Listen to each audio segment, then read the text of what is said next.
lively coming out. They be wondering what we talking about. Bow. Boxing. Nocturnal thoughts. What's happening? Two topics. Real quick video, then I'm gonna get out the way. First topic number one, the truth.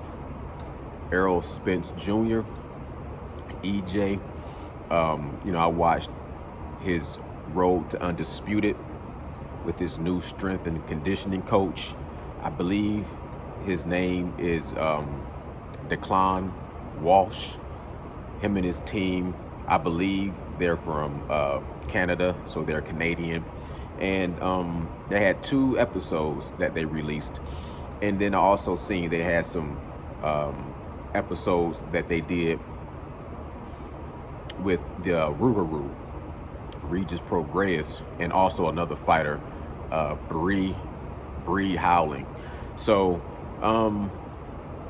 not much information there, but they're showing the meal preparation. It's showing, Errol Spence starting to prime up for his strength and conditioning.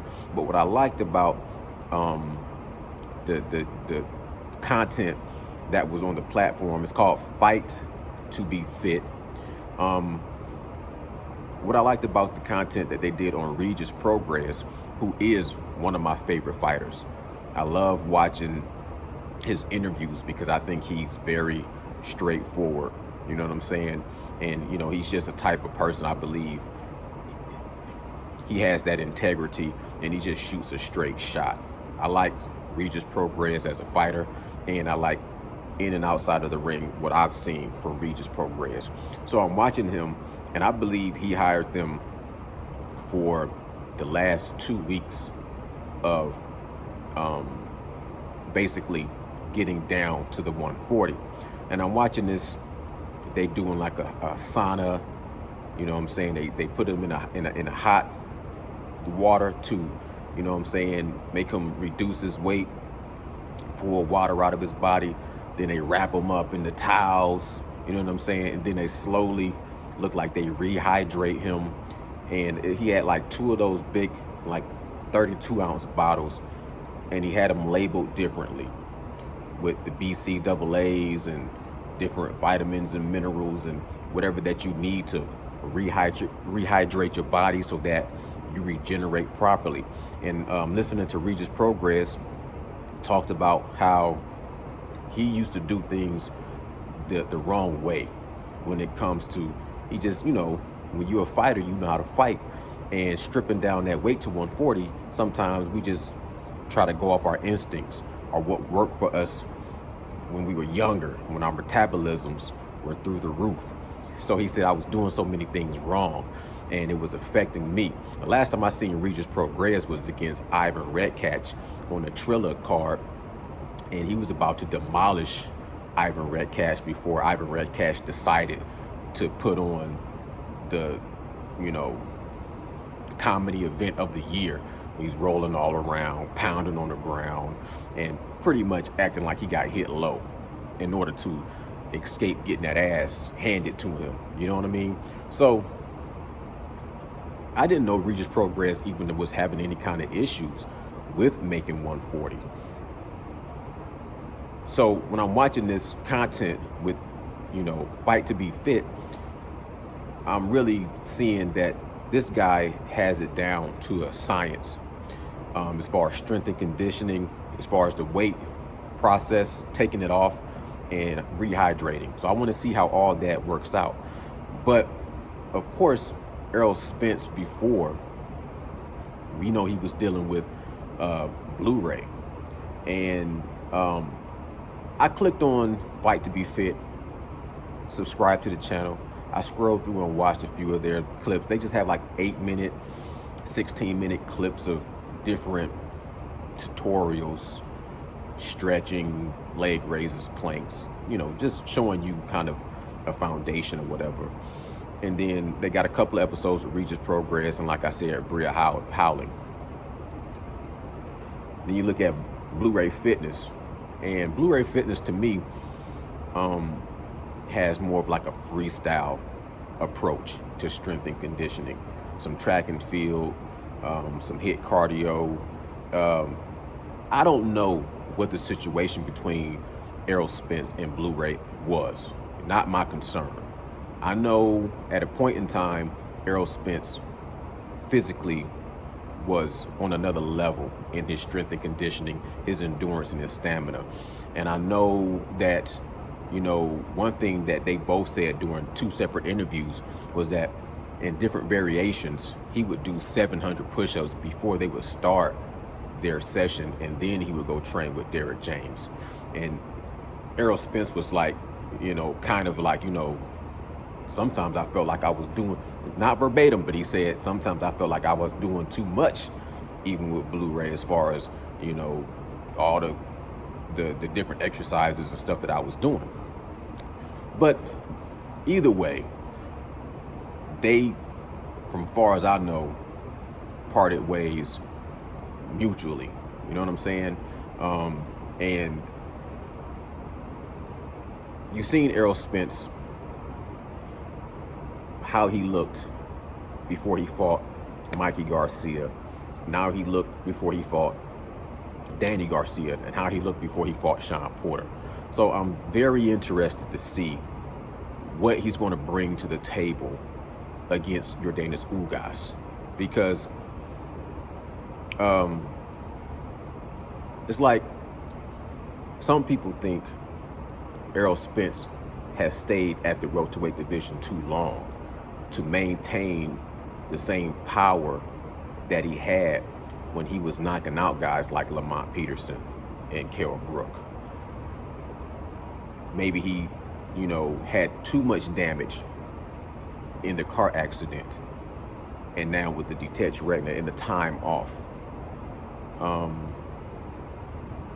I don't like to consider boxers damaged goods, but I know that's a boxing term that's universally recognized, but I don't like to look at a human being and label him, damaged goods.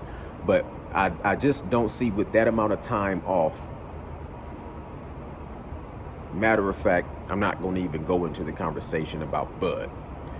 Looking at him against Yordenis Ugas with a new strength and conditioning coach, and seeing the way this guy is very meticulous at, doing the numbers. I want to see his approach and see what he brings to the table, and see what the final results of Errol Spence will be with this guy. I don't want to say his name totally wrong, but I believe it's something like Declan Walsh. He looks very professional. He looks like he's the type of person that likes to be very organized and planned out, and establish a blueprint. And I think he's going to be working with Errol Spence all the way up into the fight, not just the last 2 weeks. So I'm very interested to see what Errol Spence is going to look like that week before the fight. You know what I'm saying? And I digress. We'll get back to it when they release another episode. Go check out Fight to Be Fit. Like I said, got some interesting footage on Errol Spence starting to take the baby steps to get back into shape. He got some good footage of Regis Prograis and a fighter, Bree Howling. Now, second topic, Keith Thurman versus El Azteca, Mario Barrios. I was not interested in this fight, but Keith Thurman can spin gold. I was watching an interview that he did on the Last Stand podcast with Brian Custer, and he's like, a fighter is never more dangerous than coming off of a loss. Mario Barrios is saying he's going to come in bigger and stronger since he's going up in weight. He's a young boy. He's coming off a defeat, so he's dangerous. He's a live wire. And I'm coming off a defeat. All of his injuries are completely healed. No more hand issues, no more elbow issues, no more COVID, etc., etc. But he goes on. I mean, this dude, Keith Thurman, can put a spin on it to where now I'm starting to get my interest, not peaked, but I'm starting to elevate my interest in I'm not going to pay for this fight. but I am interested in the results of this fight of Keith Thurman versus Mario Barrios. Even though Mario Barrios, to me, had a very close fight with that Agamemnov, the shorter southpaw guy that had his face badly bruised. He kind of showed the blueprint for how Tank Davis was going to be able to take advantage of some of the holes and gaps in Mario Barrios' defense. Then Mario Barrios loses, I believe, in the 11th round stoppage against a smaller Tank Davis. So for him to go up and fight Keith Thurman, had it not been for Keith Thurman being on this long layoff, you know, even though Keith Thurman is spinning gold, talking about this guy is young and he's dangerous because he's coming off of a loss, etc., etc., even if he gets past Mario Barrios, I still see him needing to fight another fight. And if you're talking about fighting these young guys, Ortiz, Jerron Boots Ennis, those guys are hungry and they're true welterweights. And, you know, you ain't got the O, you ain't scared to let it go. Before you fought Terrence Bud Crawford, depending on what I see you do against Mario Barrios, I say, man, you need to be fighting the winner between, no, I ain't gonna say that. You need to be fighting Jerron Boots Ennis, you dig, or Ortiz. Neither here nor there. First, Mario Barrios versus one time. And Keith Thurman talking about after he gets past Mario Barrios, he wants Terrence Bud Crawford. Do it again. Do it 2 times. We've seen what you did against Showtime. Now do it another time. You know what I'm saying? Do it against Keith Thurman. Do it against Errol Spence. I could dig that talk. But at the end of the day, I think Terrence Bud Crawford is at an advantage point right now. You know what I'm saying? He's at a point right now where he can sit back and wait to see what Errol Spence is going to be able to do with Jordanis Ugas, what Keith Thurman is going to be able to do with Mario Barrios. You know what I'm saying? And if Mario Barrios is a tough fight for Keith Thurman, then he has no chance into going into a fight against one of the pound-for-pound greatest, Terrence Bud Crawford. If he goes in there and blazes him out, then what did that even prove? You know what I'm saying? You need a fight that's going to push you, but not an easy fight that you can just, you know what I'm saying, take him out in the early rounds. I don't think Mario Barrios is the fight for Keith Thurman that would prep him for a Terrence Bud Crawford or Errol Spence. I think he would need a harder fight. You need a fight against somebody that's a real challenge, that's going to push him, that's going to test to see if that hand's going to hold up. He needs a guy like Ortiz or Boots Ennis, in my humble opinion, after this Mario Barrios fight. You dig? But we'll see how all that plays out. My thing is, I wasn't interested in the fight at all until I'm listening to his interview, and Keith Thurman can just put 100 on 10 and can spin gold. And it's like, you got a good point. Maybe this is a good fight. But on second thought, we'll see what happens. We'll see what happens. El Azteca Mario Barrios might surprise me. He might bring something different to the table than what I've seen in studying him to see what he did against Gervonta Tank Davis. So far, at 140, I don't think he was that dominant. I don't think he would have got past Josh Taylor or Jose Ramirez or even Regis Prograis. So for him to be fighting a welterweight one time, who's coming off of one loss against the legendary Manny Pacquiao, I just don't see how Keith Thurman could lose this fight.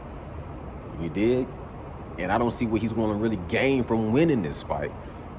And how is that going to put him in the runnings against a Terrence Bud Crawford or Errol Spence? Errol Spence versus Keith Thurman right now would make a little bit more sense because they've both been on long layoffs and both coming off of injuries. But Errol Spence says he doesn't need tune-ups. He's going to fight Yordenis Ugas, who has a lot of advantages right now over Errol Spence. Has a dangerous fight. We'll see what happens. Yo, that's my boxing nocturnal thoughts. Sorry to hold y'all for so long.